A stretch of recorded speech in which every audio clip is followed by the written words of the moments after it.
What up, Shredder? I'm about to drop the definitive list of the top 10 most influential snowboarders of all time. And I already know half of you are going to be mad at me in the comments. Here's the thing, ask 10 different snowboarders who shaped the sport and you'll get 10 different answers.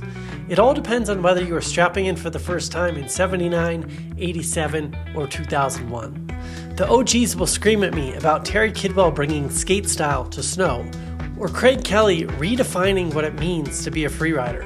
They'll remind me about Jamie Lynn injecting punk rock into the sport, or Terry Hawkinson telling the Olympics to shove it in '98 when the Ski Federation tried to run snowboarding.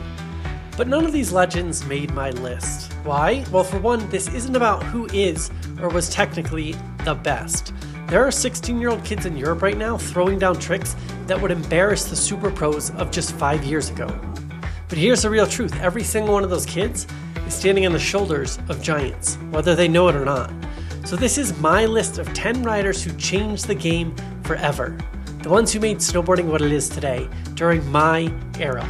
And if you disagree, well, that's what the comments are for. Let's get into it. Number 1, I rode a snurfer last week. Sherman Poppin's original 1965 invention that started it all. And let me tell you, it was sketchy. It's basically a plank with a rope, that's it. But then Jake Burton came along and pulled a straight up Henry Ford on snowboarding, making it accessible for everybody. Jake didn't just improve the snurfer, he designed real bindings, he created actual edges, and he did something even crazier. He convinced ski resorts to let us ride the chairlift. Quite a lot of them are uncooperative. Some of them have had a little bit to drink. They're just like a missile. Nobody is allowing them on any of the mountains around. But as Harvey Dent said, you either die a hero or you live long enough to see yourself become the villain. Jake somehow managed to do both. To some of us, he's the godfather of snowboarding, the guy who made it possible for anyone to strap in and send it. To others, especially in the counterculture scene, Burton became the man, the corporate giant in a rebel sport. Love him or hate him, there's one thing nobody can deny. Without Jake Burton, most of us wouldn't be snowboarding right now. That's why every year riders around the world get together for a day for Jake to shred in his memory. Number 2, picture this, 1997, the first ever X Games Big Air. And it was summertime. Peter Line drops in and takes gold. But winning contests was just the beginning. Winning alone doesn't make somebody an icon. Peter invented the backside rodeo and brought corked spins to snowboarding. He co-founded Forum and Foursquare and built the legendary Forum 8 team. And dropped The Resistance, a film that changed snowboarding overnight. If you've been watching this channel, you know that movie literally changed my life. And the tricks you see at the Olympics today, the style in every snowboard video, a lot of that can be traced back to Peter Line and his influence on the sport. Number 3, speaking of Forum 8 legends, let me introduce you to the two guys who looked at a dead jibbing scene and said, "Hold my energy drink." See, in the 90s, everybody was too busy sending in the halfpipe or hiking backcountry lines. Jibbing, not so much. Then JP Walker and Jeremy Jones showed up and basically said challenge accepted and started to take snowboarding to the streets, becoming pioneers of urban snowboarding. Not only that, but their status as legit trailblazers went on for decades. I mean, JP took a break from handrails to throw the first double cork in the backcountry, and he filmed an entire part switch because apparently regular stance was too boring. Meanwhile, Jeremy's pushing the limits with never before seen tail whips and wall rides that made skaters jealous. From day one, these guys have been able to do it all, from shirtless backside nines to switch McTwists. Number 4, let's talk about one of the first super pros who could slay absolutely everything. Street rails, super parks, and backcountry booters, who most of you probably don't even know. He had 3 straight years of Rider of the Year. Snowboarder of the Year, Kevin Jones. 3 consecutive X Games gold medals. Magazine covers? Check, he did it all.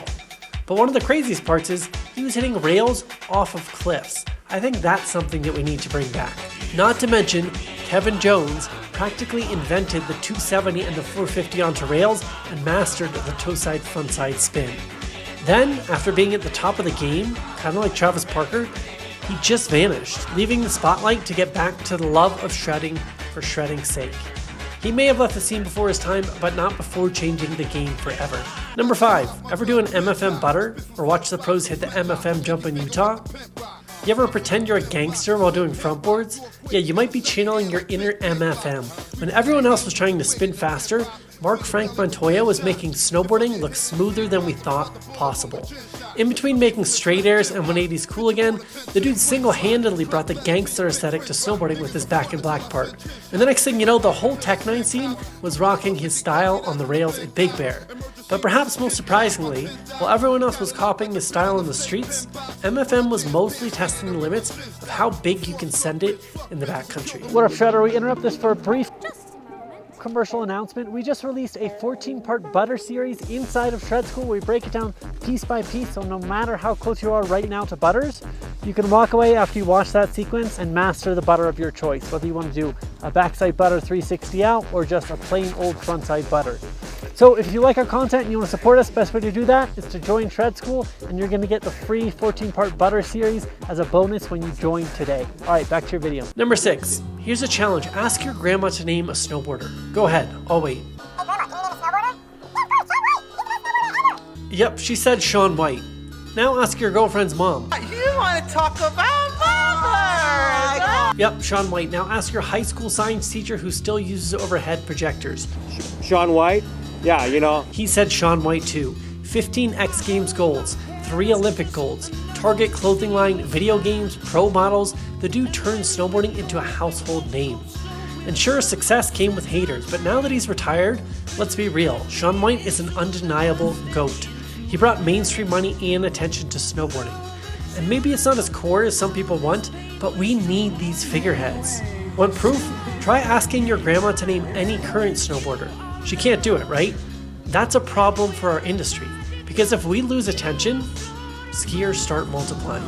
Somebody please save snowboarding.